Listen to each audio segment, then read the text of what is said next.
नमस्कार, आपका स्वागत है मेरा YouTube चैनल पे। आज हम लोग लंबाई का मापन का आकलन जो एडवांस कोर्स है उसका हम लोग अध्ययन करेंगे। इसके सारे प्रश्नों का उत्तर हम लोग जानने का प्रयास करेंगे। चलिए, लंबाई का मापन, इसका आकलन हम लोग करते हैं। चलिए, पहला क्वेश्चन है कक्षा पहली की कनिका कक्षा की दीवार को चौड़ाई मापना चाहती है। उसके लिए उसने अपने सभी साथियों की छोटी बड़ी पेंसिलों को इकट्ठा किया और दीवार के किनारे सभी पेंसिलों को रखकर चौड़ाई को मापा और बताया कि कक्षा की चौड़ाई 54 पेंसिल लंबी है। आपको क्या लगता है कि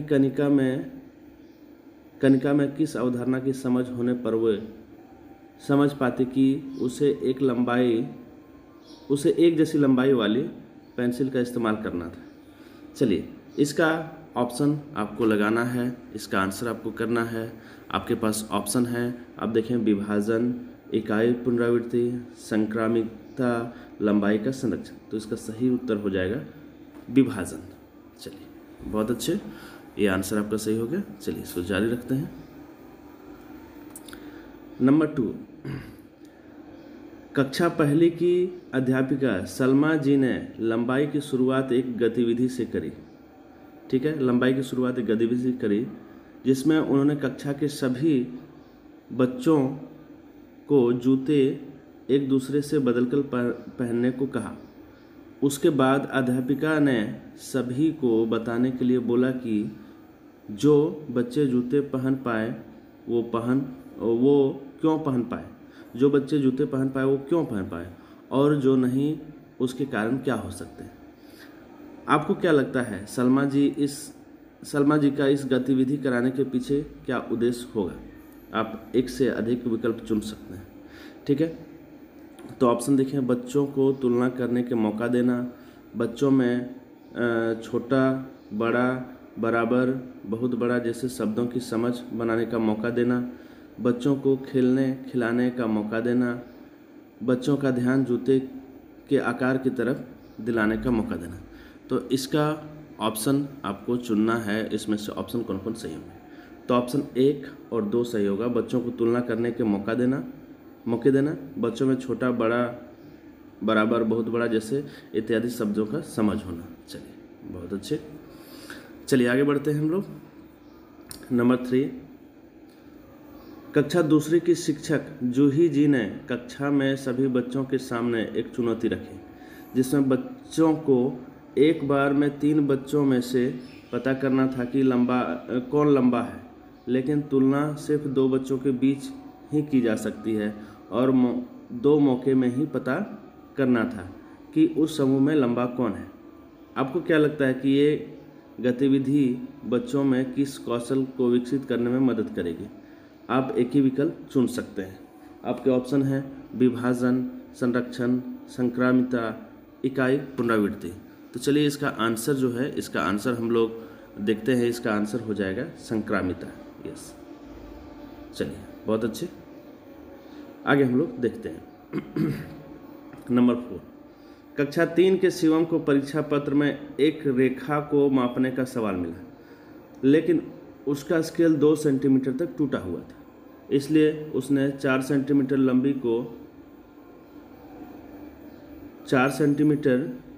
लंबी रेखा को 6 सेंटीमीटर लंबा बताया। आपको क्या लगता है इसका कारण क्या हो सकता है? आप एक से अधिक विकल्प चुन सकते हैं। अब देखिए, विकल्प है, शिवम जानता है कि टूटे हुए स्केल से मापा नहीं जा सकता। शिवम केवल स्केल की आखिरी संख्या को पढ़ने पर ध्यान देता है। शिवम अभी लंबाई को छोटी इकाइयों में देकर ही नहीं समझ सकता है। शिवम को अभी स्केल का इस्तेमाल करना नहीं आता है। चलिए, इसका आंसर आपको देखना है, इसका आंसर आपको सोच के देना है। इसका आंसर होगा, देखिए, इसका आंसर होगा 2 और 3। ठीक है, शिवम केवल स्केल की आखिरी संख्या को पढ़ने पर ध्यान देता है क्योंकि उसका स्केल टूटा हुआ था। शिवम अभी लंबाई को छोटी इकाई में देखकर नहीं समझता है। चलिए, बहुत अच्छे। आगे हम लोग बढ़ते हैं, नंबर 5 क्वेश्चन लेते हैं। दिवाली के समय कक्षा 3 की शिक्षिका ने बच्चों को कक्षा सजाने के लिए बोला।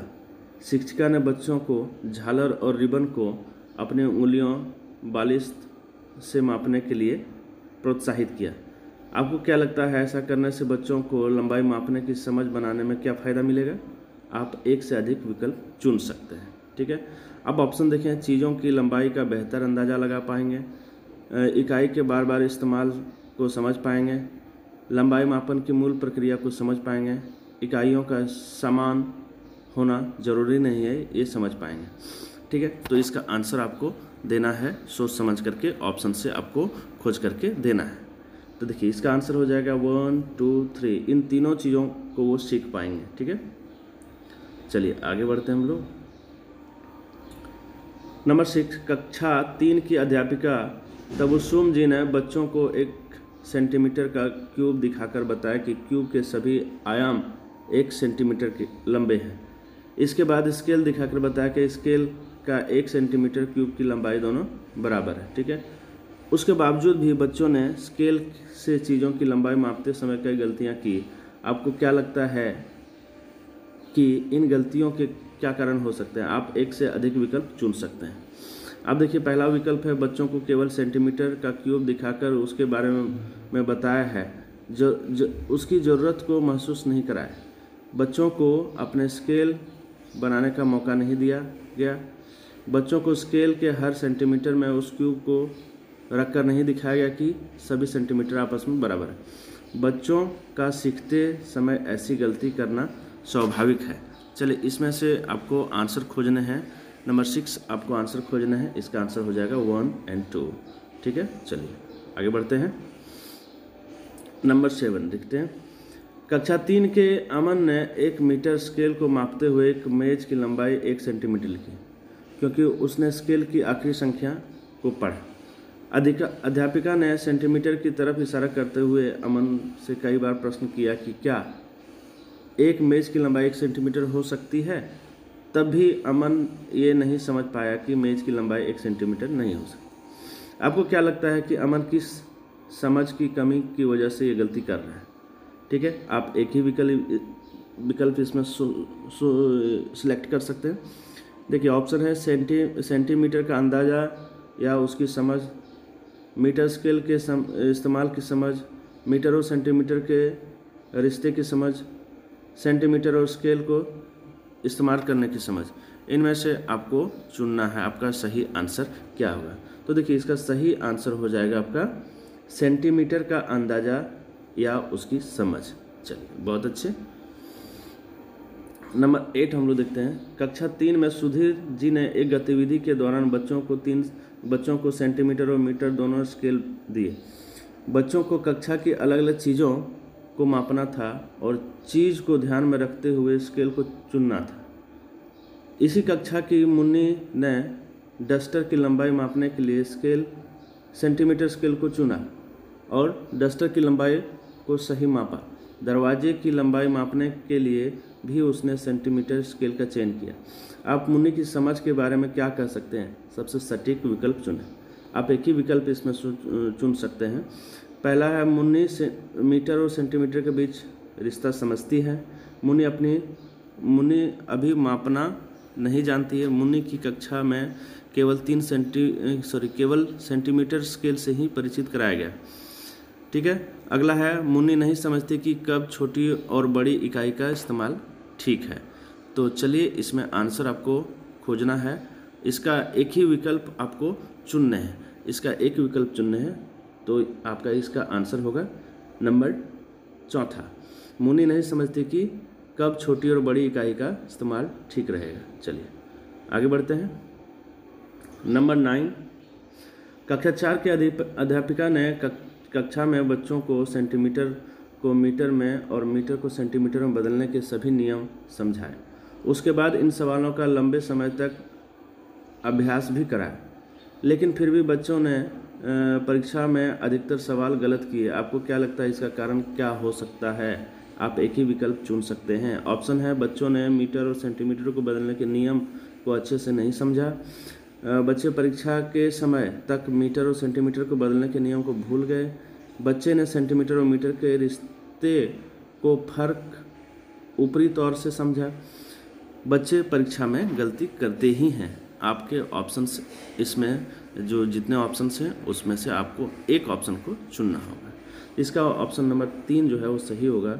बच्चे ने सेंटीमीटर और मीटर के रिश्ते को सिर्फ ऊपरी तौर से समझा। चलिए, बहुत अच्छे। आगे हम लोग देखते हैं अगला क्वेश्चन और last question.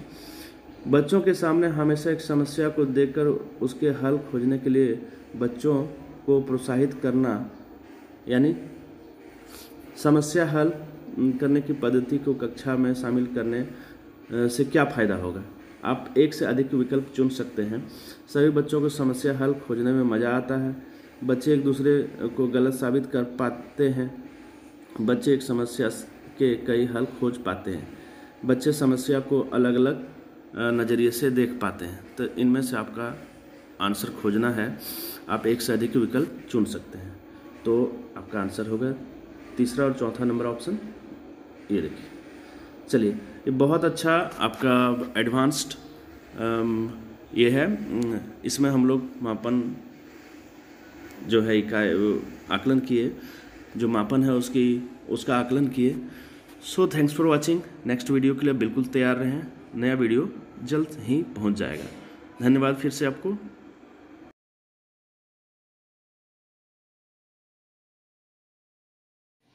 Hello, welcome back. आपका स्वागत है मेरा यूट्यूब चैनल पे। साथियों, आज हम लोग भार आकलन मापन करेंगे। भार का आकलन मापन करेंगे जो एडवांस कोर्स है। एडवांस कोर्स 1 है टीपीडी। तो चलिए, पहला क्वेश्चन है गौतम जी ने कक्षा 1 में बच्चों को अलग अलग चीज़ों को उठाकर उन्हें इस तरह कॉपी में लिखकर सही शब्द पर गोला लगाने को कहा। ठीक है, यहाँ देख रहे हैं कि भार जो खाली स्थान है वो 2 खाली स्थान है, यहाँ और यहाँ। इसमें आपको भरना है। ठीक है, ऑप्शन आपके हैं वस्तुओं की तुलना करना, भार की भाषा को इस्तेमाल करना, कक्षा में भार मापन पर गतिविधि करना, भार के गुण की पहचान करना। तो इसका आंसर आपका हो जाएगा, जी हाँ, इसका आंसर आपका हो जाएगा नंबर 2 और नंबर 4 इसके सही विकल्प हैं। चलिए जारी रखते हैं, आगे बढ़ते हैं हम लोग। अगला क्वेश्चन है गौतम जी ने कक्षा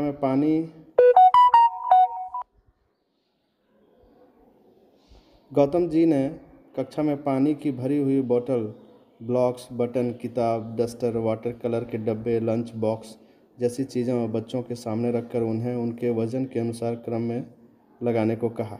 समीरा ने उनके भार के अनुसार यह बढ़ता हुआ क्रम लिखा।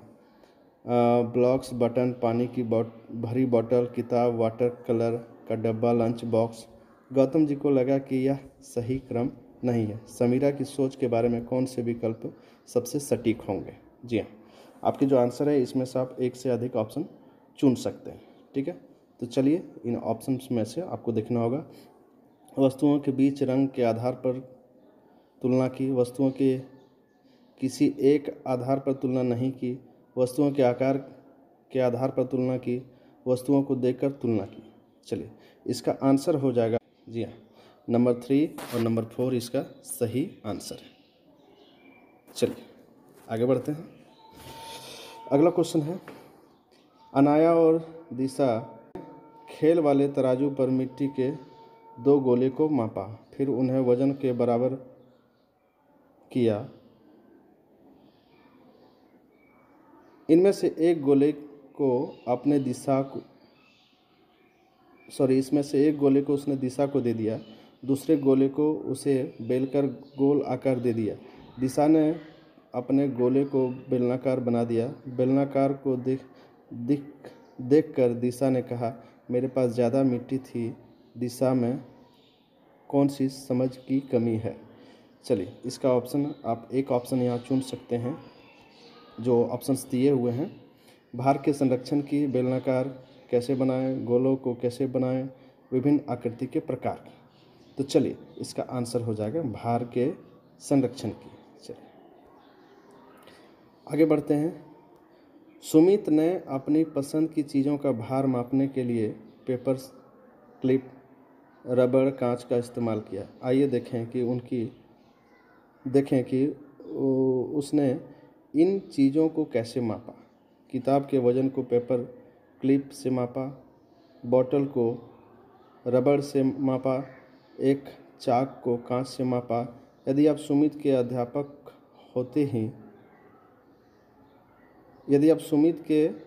होते तो उसकी समझ को अगले स्तर पर ले जाने के लिए क्या करते? ठीक है, एक से अधिक विकल्प इसमें चुन सकते हैं। आपके ऑप्शन देखिए, तराजू के इस्तेमाल करने की समझ सिखाते, भार का अंदाज़ा लगाने की समझ सिखाते, उचित इकाई को चुनने की समझ सिखाते, किन चीज़ों को मापना है इसकी समझ सिखाते। तो चलिए, इसका सही आंसर हो जाएगा नंबर 2 और नंबर 3। ठीक है, भार का अंदाज़ा लगाने की समझ सिखाते, उचित इकाई को चुनने की समझ सिखाते। चलिए आगे बढ़ते हैं। नंबर 5 देखते हैं। अमित ने भार मापने की इसी गतिविधि को कुछ इस तरह किया। किताब को ब्लॉक्स और कांचों से मापा, बोतल को कागज और कांचों से मापा, एक चाकू से मापा। अमित की टीचर को उसकी समझ आगे ले जाने के लिए इनमें से किस विकल्प पर काम करने की ज़रूरत है? आप एक ही विकल्प ऑप्शन इसमें चुन सकते हैं, तो कौन सा चुनना होगा आपको ध्यान में रखना होगा। भार का अंदाज़ा कैसे लगाएं, उचित इकाई को चुनने की समझ, इकाइयों को कैसे इस्तेमाल करें, तराजू को कैसे इस्तेमाल करें। तो चलिए इसका आंसर हम लोग देखते हैं। इसका आंसर हो जाएगा इकाइयों को कैसे इस्तेमाल करें। चलिए, बहुत अच्छे, आगे हम लोग बढ़ते हैं। अगला क्वेश्चन है, अदिति जी ने अपनी कक्षा में बच्चों को 1 किलो के भार को समझने के लिए एक कंचों की थैली दी। इस भार के आधार पर बच्चों ने चीज़ों को 3 श्रेणियों में बांटा, 1 किलो से कम, लगभग 1 किलो, 1 किलो से ज़्यादा। इस तरह बच्चों में कौन सी समझ का विकास हुआ होगा? सबसे उपयुक्त विकल्प दीजिए। आप एक ही विकल्प इसमें चुन सकते हैं, तो आपका आंसर इसमें चाहिए। चलिए सोचिए इसका आंसर क्या हो सकता है। जी हाँ, 1 किलो की समझ, मतलब सभी पॉइंट से 1 किलो की समझ बच्चों में नज़र आती है। चलिए आगे बढ़ते हैं हम लोग। अगला क्वेश्चन है, गौतम जी का मानना है कि बच्चों को मानक इकाइयों के बीच की दर को याद करना जरूरी है, जैसे 1 हेक्टोग्राम इक्वल टू 100 ग्राम। अदिति जी को लगता है कि मानक इकाइयों के बीच के संबंध को समझना जरूरी है, जैसे हेक्टोग्राम 1 किलोग्राम का 10वां हिस्सा होता है। दोनों में से आप किस शिक्षक से सहमत हैं और क्यों? आप एक से अधिक विकल्प इसमें चुन सकते हैं। तो चलिए इसका आंसर देखने का प्रयास करते हैं, जो नंबर 3 और नंबर 4 इसका सही आंसर होगा। यस। चलिए आगे बढ़ते हैं। बच्चों को मानक इकाइयों की समझ ग्राम से शुरू कराने की बजाय किलोग्राम से शुरू कराना क्यों जरूरी है? दिए गए विकल्पों में से सबसे उपयुक्त विकल्प आपको चुनना है। एक ही विकल्प इसमें चुन सकते हैं। तो चलिए इसका सही आंसर देखते हैं। जी हाँ, इसका सही आंसर है किलोग्राम को महसूस करना आसान है। चलिए बहुत अच्छे। अगला देखते हैं, कक्षा में बच्चों को चीज़ों को खुद मापने, अंदाज़ा लगाने, तुलना करने, इकाइयों को महसूस करने और उन्हें खुद बनाने के मौके देना जरूरी क्यों है? इन विकल्पों में से आपको आंसर चुनने हैं। देखिए यहाँ आप एक से अधिक विकल्प चुन सकते हैं। ठीक है, तो कक्षा में कुछ गतिविधियाँ होंगी, खुद के मापदंड होंगे, बच्चों की मापन की समझ बनेगी और बच्चे कक्षा में रुचि लेंगे। तो चलिए इसका सही आंसर जो है उसको हम लोग ढूंढें। नंबर 2 और नंबर 3 इसके सही आंसर होंगे। यस। चलिए अंतिम क्वेश्चन देख लेते हैं। भार मापन की प्रक्रिया को चरणों के अनुसार क्रमबद्ध करा। मापन की समझ को इस्तेमाल करना, गुना की पहचान, तुलना और क्रमबद्ध करना, मापन इकाइयाँ, गैर मापन इकाइयाँ, खुद के मापदंड होना। इन विकल्पों में से आपको सही उत्तर चुनना है। एक ही विकल्प आप चुन सकते हैं। तो चलिए इसका आंसर हो जाएगा आपका, जी हाँ, इसका आंसर हो जाएगा बी नंबर। तो ये आपका सही होगा। चलिए, so thanks for watching. Next video के लिए बिल्कुल तैयार रहें। चैनल को सब्सक्राइब नहीं किए हैं तो चैनल को ज़रूर से ज़रूर सब्सक्राइब कर लें। Thanks for watching.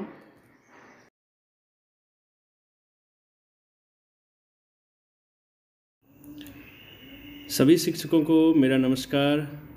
साथियों, आज हम लोग JSTPD एडवांस कोर्स 1 के अंतर्गत जो समझ से पढ़ने की रणनीति है इसका आकलन हम लोग देखेंगे। तो चलिए इसके प्रश्नों को हम लोग देखते हैं। चलिए, ये रहा पहला क्वेश्चन आपका।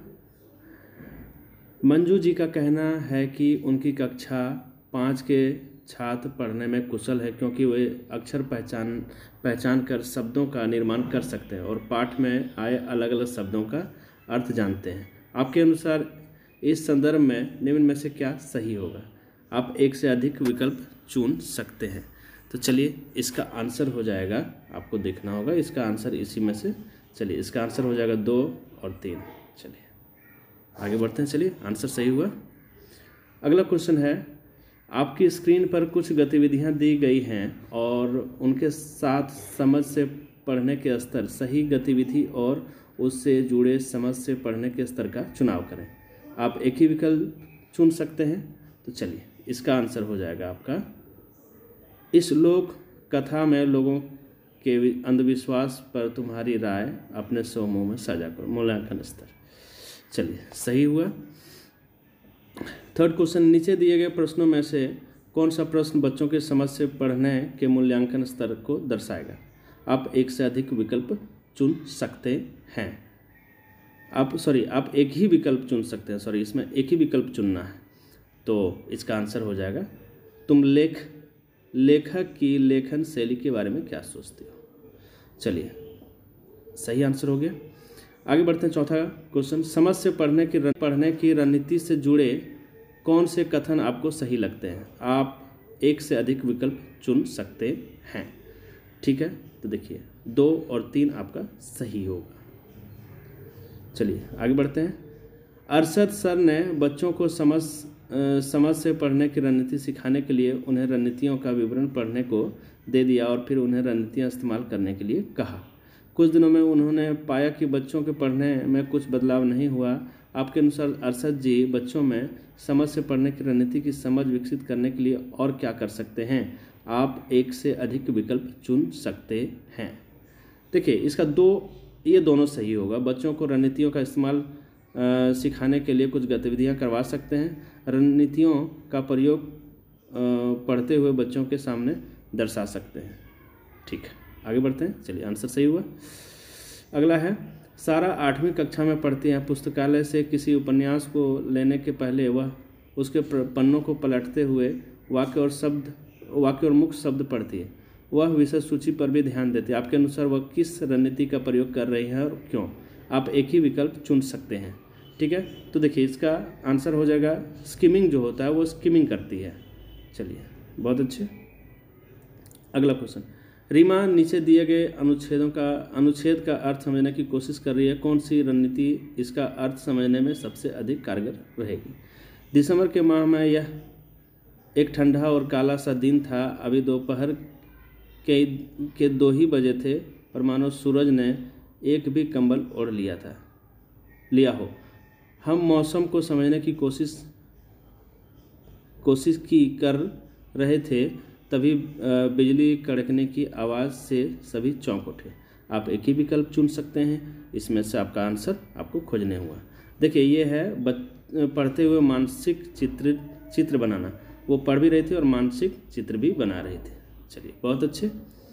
अगला है, मेरी जी अपनी कक्षा के छात्रों को पढ़ते हुए हर नए शब्द का मतलब शब्दकोश में देखने को कहती हैं, जबकि उनके साथी शिक्षक मनोज जी का मानना है कि हर शब्द का अर्थ शब्दकोश से खोजने से पाठ पढ़ने का प्रवाह टूटता है।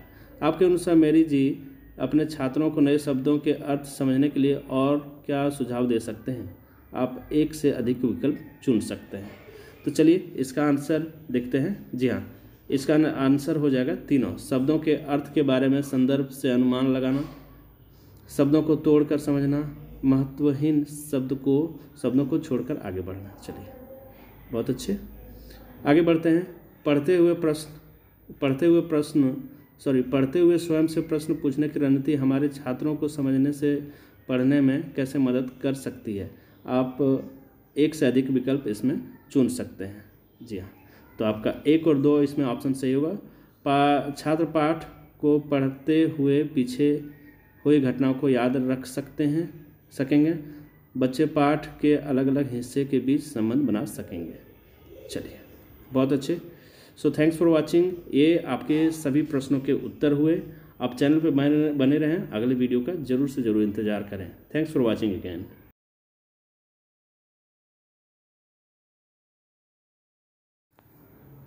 हेलो, वेलकम, आपका स्वागत है मेरा यूट्यूब चैनल पे। आज हम लोग पैकेज आकलन देखेंगे, जो नया कोर्स आया है JSTPD एडवांस कोर्स 1 का पैकेज आकलन हम लोग देखेंगे। चलिए, कुछ क्वेश्चन को हम लोग देख लेते हैं। इसके अंतर्गत जो क्वेश्चंस हैं आप यहाँ देख पा रहे हैं। यस, मैं आपको दिखाने का प्रयास करता हूँ। यस, कक्षा दूसरी की शिक्षिका अनु जी ने कक्षा में सभी बच्चों के सामने एक चुनौती रखी, जिसमें बच्चों को एक बार में 3 बच्चों में से पता करना था कि कौन सबसे लंबा है, लेकिन तुलना सिर्फ 2 बच्चों के बीच ही की जा सकती थी और 2 मौके में ही पता करना था कि उस समूह में सबसे लंबा कौन है। आपको क्या लगता है कि ये गतिविधि बच्चों में किस कौशल को विकसित करने में मदद करेगी? ये क्वेश्चन रहा। चलिए, ये क्वेश्चन रहा। इसके ऑप्शंस को हम लोग देखते हैं। यस, इसके ऑप्शंस हैं विभाजन, संरक्षण, संक्रामिता, इकाई, पुनरावृत्ति। तो इसका सही आंसर हो जाएगा संक्रामिता। यस, आगे बढ़ते हैं। ये रहा अगला क्वेश्चन। आपकी स्क्रीन पर कुछ गतिविधियां दी गई हैं और उनके साथ समझ से पढ़ने के स्तर भी। सही गतिविधि और उससे जुड़े समझ को पढ़ने के स्तर का चुनाव करें। पहला ऑप्शन है पाठ के इस उद्देश्य अनुच्छेद को पढ़कर तुम्हारे दिमाग में जो तस्वीर बनती है उसे अपने साथी के साथ बांटो। अनुमानिक स्तर। आपके अनुसार इस कहानी में आगे क्या होगा? शाब्दिक स्तर। इस लोक कथा में लोगों के अंधविश्वास पर बच्चों की राय अपने समूह में साझा करना। मूल्यांकन स्तर। तो इसका आंसर आपका देना है, तो इसका आंसर हो जाएगा ये 3rd नंबर। चलिए, लास्ट क्वेश्चन जो है, मोहन जी ने कक्षा में पानी की भरी हुई बोतल, ब्लॉक्स, बटन, किताब, डस्टर, पानी वाले रंग के डब्बे, लंच बॉक्स जैसी चीज़ें बच्चों के सामने रखकर उन्हें उनके वजन के अनुसार क्रम में लगाने को कहा। समीरा ने उनके भार के अनुसार यह बढ़ता क्रम लिखा। ब्लॉक, बटन, पानी की भरी बोतल, किताब, पानी वाला रंग का डब्बा, लंच बॉक्स। मोहन जी को लगा कि यह सही क्रम नहीं है। समीरा की सोच के बारे में कौन से विकल्प सबसे सटीक हैं? तो चलिए, इसका आंसर देख लेते हैं। ठीक है, तो इसका आंसर आपको देखना होगा। ठीक है, इसका आंसर ये हो जाएगा, वस्तुओं के आकार के आधार पर तथा देखकर तुलना की। चलिए, ये देखें।